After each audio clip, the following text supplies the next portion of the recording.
Ach, da seid ihr ja wieder! Ihr wollt also ganz genau wissen, wie es um die Kartentypen in Synchronite Foundation bestellt ist. Ja, gar kein Problem, springen wir doch mal rein.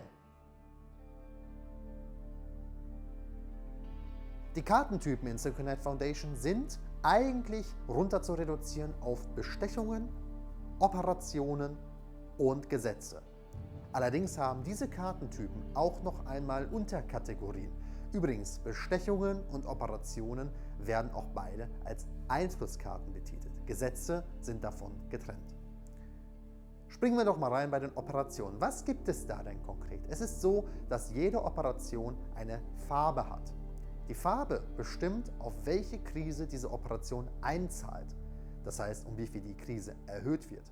Oben links gibt es einen Wert, der sagt euch das ganz genau. Das heißt, diese rote Karte hier beispielsweise erhöht den Kriegswürfel um 1. Hinzu kommt, dass auf den Karten auch immer eine römische Ziffer drauf ist, von 1 bis 4. Die römische Ziffer sagt euch, wann diese Karte relevant ist. Das ist kein Zwang, sondern es ist eine Empfehlung an der Stelle. Ihr müsst also nicht zwangsläufig eine Karte, die zum Beispiel für Phase 1 bestimmt ist, wie das Syncane Bombardement, auch unbedingt in Phase 1 spielen. Ihr könnt auch einfach mittendrin die Bombe zünden. Die hat dann vielleicht weniger Effekt, aber zählt vielleicht gerade genau die Krise hoch, die ihr braucht. Daneben gibt es auch immer noch einen Operator, der nennt sich Jederzeit. Solltet ihr es mit einer Jederzeitkarte zu tun haben, hat diese auch eine entsprechende Geschwindigkeit. Das heißt, normale Karten werden normal abgehandelt, Jederzeitkarten werden immer vor den anderen Karten abgehandelt. Das heißt, hier kann man verketten. Das heißt, mit einer Jederzeitkarte lässt sich auch eine Jederzeitkarte kontern. Aber eine Jederzeitkarte muss auch mindestens mit einer Jederzeitkarte gekontert werden, nicht mit einer normalen Karte. Im Operationsstapel könnt ihr auch Attentate finden. Wie Attentate funktionieren, haben wir in Phase 3 von dem Video, das wir hier oben verlinken, einmal erklärt. Kurzum, ihr könnt mit Attentaten Würdenträger von anderen Spielern töten und hinzu kommt, dass ihr ihnen damit auch Siegbedingungen aus der Hand abnehmen könnt. Wenn wir gerade kurz bei der Spielerhand sind, jeder Spieler darf maximal 10 Karten in der Hand halten, wobei die 5 Siegbedingungen nicht zu diesem Handlimit hinzuzählen.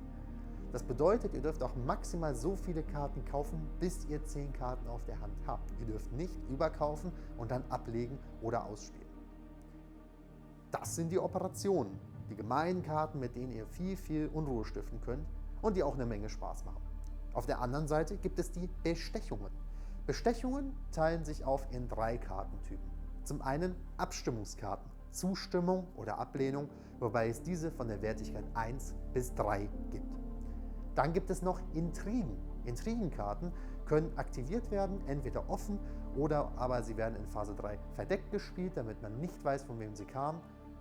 Und diese Karten ermöglichen euch, anderen Spielern zu schaden. Ihr könnt sie zum Beispiel denunzieren, was bedeutet, dass sie Siegkarten ablegen müssen. Oder aber ihr könnt ein Tribunal ausrufen, um einen Spieler zu verurteilen. Hinzu kommt, dass es dann noch den dritten Kartentyp gibt, nämlich die Privilegien. Ein Privileg in Golden kann ausgespielt werden von einem Spieler jederzeit und bleibt dann auch permanent bestehen. Privilegien sind permanente Vorteile, die euch die ganze Zeit weiter unterstützen werden. Ihr dürft aber maximal 2 Privilegien gleichzeitig aktiv haben. Nun kommen wir zu den Gesetzen. Von den Gesetzen gibt es 20 Stück, für jede Krise an der Stelle 4 Stück, sodass wir auf 20 gesamt kommen bei 5 Krisenfarben.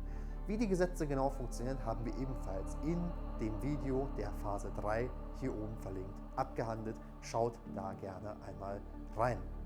Dann gibt es noch einen Haufen Geldkarten. Vom 1er bis zum 100er ist alles dabei.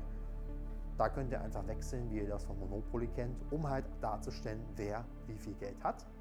Und was dann noch relevant wird, sind die Pariah-Karten und eure Siegbedingungen. Ihr habt nämlich 5 Siegbedingungen und jeder Spieler hat von vornherein dieselben 5 Siegbedingungen für jede der 5 Krisen.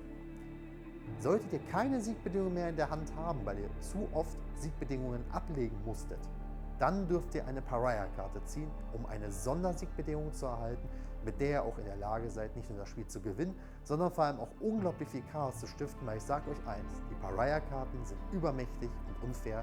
Die Spieler werden es bitter bereuen, wenn sie euch an die Wand spielen. Das heißt, ihr dürft euch bittersüß rächen. Ein Kartentyp ist noch sehr wichtig zu erwähnen, nämlich die Krise. Davon liegen insgesamt 10 Karten in der Mitte. 2 von jeder Krise. Ihr habt nämlich immer ein Event, das ist unmittelbar, wenn die Krise ausgelöst wird, und eine Mechanik, die dauerhaft mit ins Spiel kommt. Das Event wird genau dann abgehandelt, unmittelbar, wenn der Krisenwürfel auf 10 hochschlägt. Der Krisenwürfel wird abgelegt, die Eventkarte wird gezogen und abgehandelt. Es sind immer dieselben Karten, die immer in derselben Reihenfolge dort liegen. Das heißt, mit zunehmender Spielerfahrung könnt ihr euch darauf einstellen und das für euch nutzen. Hinzu kommt dann die Mechanik.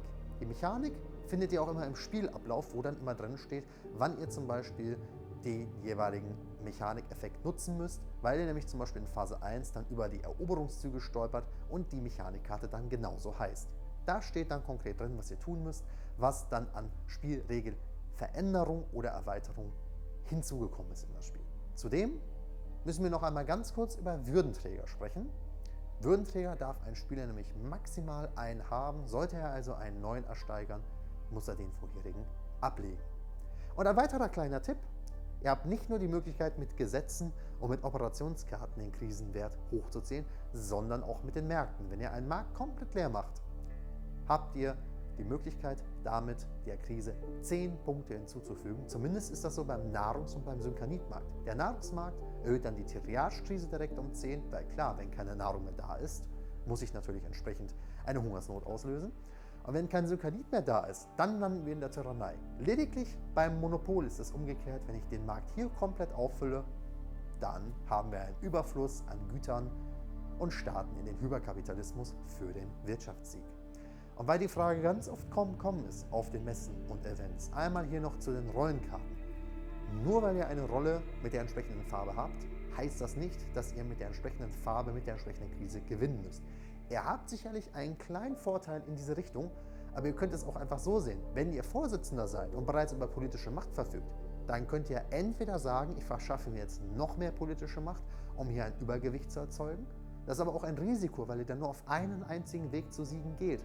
Ihr könnt aber auch sagen, nein, weil ich schon politische Macht habe, kann ich vielleicht mein Synkanit statt in Bestechungskarten lieber in Kapital investieren und mit dem Kapital bin ich dann flexibel zu agieren. Das heißt, ihr könnt euch dann auf andere Sachen konzentrieren, wo ihr vielleicht noch Defizite habt, um euch ein bisschen ausgeglichener aufzustellen.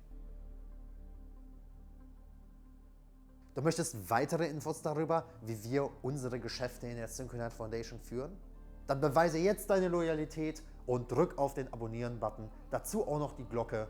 Schreib einen Kommentar, teile dieses Video. Danke für deinen Beitrag.